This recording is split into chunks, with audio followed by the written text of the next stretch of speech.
بسم اللہ الرحمن الرحیم۔ شروع کرتا ہوں اللہ کے پاک نام سے جو بہت بڑا مہربان نہایت رحم والا ہے۔ دوستو، بہنوں، بھائیوں، بزرگوں، السلام علیکم ورحمۃ اللہ وبرکاتہ۔ ہمارے اسلامی تاریخ کے اس چینل پر ایک اور تعلیمی دستاویزی فلم میں ویڈیو میں خوش آمدید کہتے ہیں۔ آج ہم اسلامی تاریخ کے سب سے اہم اور جذباتی واقعات سے ایک گفتگو کریں گے۔ خلیفہ دوم حضرت عمر بن خطاب رضی اللہ تعالیٰ عنہ کی شہادت اور ان کے قاتل ابو لولو فیروز کے بارے میں تاریخی بحث، جسے ابو لولو المجوسی بھی کہا جاتا ہے۔ ہم اس بات کا بھی جائزہ لیں گے کہ ایران میں ایک مزار اس کے ساتھ کیوں منسلک ہے، اور یہ موضوع مورخین کے درمیان بحث کیوں جاری ہے۔ ہمارا مقصد نفرت یا فرقہ واریت کو فروغ دینا نہیں، بلکہ مستند اسلامی ذرائع اور قائم شدہ تاریخی تحقیق پر مبنی تاریخی معلومات پیش کرنا ہے۔ حضرت عمر بن خطاب رضی اللہ تعالی عنہ اسلام کے دوسرے خلیفہ اور رسول پاک صلی اللہ علیہ وسلم کے قریبی صحابہ میں سے ایک تھے۔ ان کی خلافت کے دوران اسلامی ریاست بازنطینی اور ساسانی فارسی سلطنتوں کے علاقوں میں تیزی سے پھیلی۔ ان کی قیادت میں مسلمانوں نے عراق، شام، مصر اور فارس کا بیشتر حصہ فتح کیا۔ ان کی انتظامیہ انصاف، احتساب اور عوامی بہبود کے لیے مشہور ہیں، اور بہت سے مورخین اسے دنیا کی تاریخ کے عظیم ترین حکمرانوں میں سے ایک مانتے ہیں۔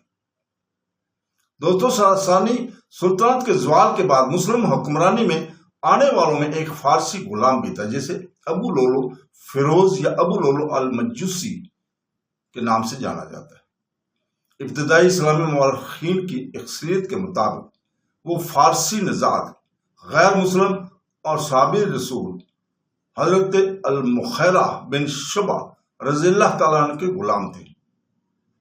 ابو لولو ایک ماہر کاریگر کے طور پر جانا جاتا تھا، جو بڑھائی، لوہار اور کاریگری کے طور پر کام کیا کرتا تھا۔ اپنی مہارت کی وجہ سے اس نے اپنے مالک کو ایک مقرر رقم ادا کرتے ہوئے آمدنی حاصل کی۔ تاریخی رپورٹوں میں بتایا گیا ہے کہ فارس پر مسلمانوں کی فتح کے بعد ممکنہ سیکورٹی خدشات کے پیش نظر حضرت عمر رضی اللہ تعالی عنہ نے ابتدا میں بڑی تعداد میں غیر عرب قیدیوں کو مدینہ لانے کی حوصلہ شکنی کی تھی۔ تاہم المغیرہ بن شعبہ نے ابو لولو کو اس کی قیمتی کاریگری کی وجہ سے مدینہ میں رکھنے کی اجازت کی درخواست کی، اور اجازت مل گئی۔ ایک دن ابو لولو نے حضرت عمر رضی اللہ تعالی عنہ کے پاس اپنے مالک کو دی گئی رقم کی شکایت کی۔ غور سے سننے کے بعد حضرت عمر رضی اللہ تعالی عنہ نے معاملے کا جائزہ لیا اور اس نتیجے پر پہنچے کہ ابو لولو کی پیشہ ورانہ صلاحیتوں کو مد نظر رکھتے ہوئے منظور شدہ ادائیگی مناسب تھی۔ اس گفتگو کے دوران حضرت عمر رضی اللہ تعالیٰ نے ابو لولو سے ہوا سے چلنے والی مل تعمیر کرنے کی درخواست کی، کیونکہ وہ اپنی انجینئر کی صلاحیتوں کے لیے مشہور تھے۔ متحد تاریخی روایت کے مطابق ابو لولو نے ایسے الفاظ کے ساتھ جواب دیا جو دھمکی آمیز معلوم ہوتے تھے۔ اس نے مبینہ طور پر کہا کہ وہ ایک ایسی چکی بنائیں گے جس کی شہرت دور دور تک پھیل جائے گی۔ بعض صحابہ نے ان الفاظ کو تنبیہ سے تعبیر کیا، لیکن عمر رضی اللہ تعالیٰ نے میں شک کی بنا پر کسی کو سزا دینے سے انکار کر دیا۔ اس کے انصاف کے اصول کو کوئی بھی کارروائی کرنے سے پہلے واضح ثبوت کی ضرورت ہوتی ہے۔ چند دن بعد ایک سانحہ ہوا۔ فجر سے پہلے مدینہ منورہ میں مسجد نبوی میں فجر کی نماز کے دوران ابو لولو 2 دھاری خنجر لیے جماعت میں داخل ہوا۔ حضرت عمر رضی اللہ تعالیٰ عنہ نماز پڑھا رہے تھے کہ اچانک ابو لولو نے ان پر حملہ کر دیا اور کئی ضربیں لگائیں۔ سب سے شدید زخم ناف کے نیچے لگا تھا۔ حضرت عمر رضی اللہ تعالیٰ عنہ پر حملہ کرنے کے بعد ابو لولو نے نمازیوں کی قطاروں میں سے فرار ہونے کی کوشش کی۔ جس نے بھی اسے روکنے کی کوشش کی، اسے چھرا قوم دیا گیا۔ کئی مسلمان زخمی ہوئے اور ان میں سے بہت سے شہید ہوئے۔ بالآخر جب اس نے محسوس کیا کہ گرفتاری ناگزیر ہے، ابو لولو نے اس خنجر کا استعمال کرتے ہوئے اپنی جان لے لی۔ کلاسیکی اسلامی تاریخ ذرائع کے مطابق اکثریت کے مطابق یہی ہے۔ حضرت عمر رضی اللہ تعالیٰ عنہ زخموں کی تاب نہ لاتے ہوئے اپنے گھر لے گئے۔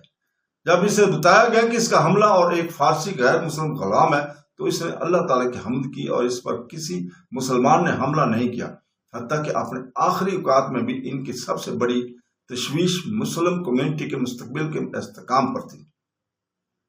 یہ جانتے ہوئے کہ ان کی موت قریب ہے، عمر رضی اللہ تعالیٰ نے براہ راست اپنا جانشین مقرر کرنے سے انکار کر دیا۔ اس کی بجائے انہوں نے ایک مشاورتی کونسل قائم کی جسے شورا کہا جاتا ہے، جس میں 6 نامور صحابہ کرام شامل کر دیے گئے جن کے نبی کریم صلی اللہ علیہ وسلم نے اپنی زندگی میں تعریف کی تھی۔ یہ حضرت عثمان غنی رضی اللہ تعالیٰ عنہ، حضرت علی ابن ابی طالب رضی اللہ تعالیٰ عنہ، حضرت طلحہ بن عبید اللہ رضی اللہ تعالیٰ عنہ، حضرت زبیر بن علوم رضی اللہ تعالیٰ عنہ، حضرت عبد الرحمن بن عوف رضی اللہ تعالیٰ عنہ اور حضرت سعد بن ابی وقاص رضی اللہ تعالیٰ عنہ تھے۔ اس کونسل نے بعد میں حضرت عثمان نے غنی رضی اللہ تعالیٰ عنہ کو تیسرا خلیفہ منتخب کیا تھا۔ عمر کی زندگی ایک قابل ذکر پہلو وہ دعا تھی جو وہ اکثر کیا کرتے تھے۔ انہوں نے اللہ سے دعا کی تھی کہ وہ مدینہ شہر میں شہادت عطا فرمائے۔ کچھ لوگوں نے سوچا کہ جس شہر میں میدان جنگ نہ ہو وہاں شہادت کیسے ہو سکتی ہے؟ پھر بھی اللہ تعالیٰ نے ان کی دعا قبول فرمائی اور وہ اسی شہر میں شہادت پا گئے جہاں رسول پاک صلی اللہ علیہ وسلم مقیم تھے۔ حضرت عمر رضی اللہ تعالیٰ عنہ کو رسول پاک صلی اللہ علیہ وسلم اور حضرت ابو بکر صدیق رضی اللہ تعالیٰ کے پہلو میں دفن کیا گیا ہے۔ یہ اعزاز اسلامی تاریخ میں بہت کم لوگوں کو حاصل ہے۔ ایک سوال جو آج اکثر پیدا ہوتا ہے وہ ایران میں کاشان کے قریب واقع ایک مزار سے متعلق ہے جو ابو لولو فیروز کے ساتھ مشہور ہے، ان کے نام سے منسوب ہے۔ کچھ لوگ اسے ابو لولو کی قبر یا بابا شجاع الدین کے ناموں سے بھی کہتے ہیں، تاہم بہت سے مورخین اس انتساب پر اختلاف کرتے ہیں۔ ابتدائی اسلامی تاریخ ماخذ کی اکثریت بتاتی ہے کہ ابو لولو حملے کے فوراً بعد مدینہ میں اپنی جان لے کر مر گیا۔ اگر یہ رپورٹیں درست ہیں تو وہ واپس فارس کا سفر نہیں کر سکتا تھا، جس سے مزار کی انتساب تاریخی طور پر مشکوک ہو جاتی ہے۔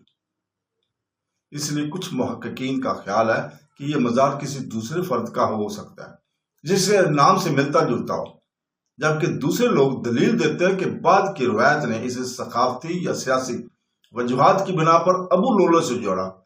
ان مختلف نظریات کی وجہ سے مورخین وہاں دفن شخص کی اصل شناخت پر بحث کرتے رہتے ہیں۔ اس لیے دستاویزی تاریخی شواہد اور بعد میں مشہور روایت کے درمیان فرق کرنا ضروری ہے۔ حضرت عمر بن خطاب رضی اللہ تعالیٰ عنہ کی شہادت سے اسلامی تاریخ میں عدل اور انصاف، انتظامیہ اور توسیع کے سب سے نمایاں دور کا خاتمہ ہوا۔ ان کی قیادت نے حکمرانی کے اصول قائم کرتے ہوئے مسلم ریاست کو ایک عالمی تہذیب میں تبدیل کر دیا جن کا آج بھی مورخین تعریف کر رہے ہیں۔ ان کی زندگی مسلمانوں کو انصاف، عاجزی، احتساب اور اللہ تعالیٰ پر اٹل ایمان کی اہمیت کو یاد دلاتی ہے۔ اللہ تعالیٰ سے دعا ہے کہ وہ حضرت عمر رضی اللہ تعالیٰ عنہ سے راضی ہو، ہمیں صحابہ کرام کی زندگی سے سیکھنے کی توفیق عطا فرمائے اور قرآن اور سنت اور معتبر تاریخی ماخذ پر مبنی مستند علم کی طرف رہنمائی فرمائے۔ تو دوستو، بہنوں، بھائیوں، بزرگوں، اگر آپ کو یہ ویڈیو، یہ قسط فائدہ مند لگی ہے، انفارمیٹک لگی ہے، ایجوکیشن لگی ہے، تو براہ کرم اس ویڈیو کو لائک ضرور کر دیا کریں، دوسروں کے ساتھ شیئر کر کے، اور مستند اسلامی تاریخ پر مبنی مزید تعلیمی دستاویزی ویڈیوز کے لیے سبسکرائب کر کے ہمارے اسلامی چینل کو سپورٹ کیا کریں۔ تو دوستو، ہم اگلی قسط میں آپ سے اس وقت تک اجازت چاہیں گے۔ ہماری اگلی قسط جو ہے وہ بھی ایک حیرت انگیز واقعہ کے اوپر منحصر ہے، وہ ہے چنگیز خان کے۔ چنگیز خان کی کہانی ہم اگلی قسط میں انشاءاللہ تعالی آپ کے سامنے پیش کریں گے۔ گو وہ مسلمان نہیں تھا، لیکن اس کی کہانی مورخین اس کی شخصیت، قیادت اور فوجی ذہانت پر بحث کرتے رہتے ہیں، اسی لیے ہم نے اسے نیکسٹ ایپیسوڈ امیزنگ ایونٹس میں کے لیے چنا ہے. تو دوستو اس وقت تک لیے اجازت چاہتے ہیں. اللہ حافظ.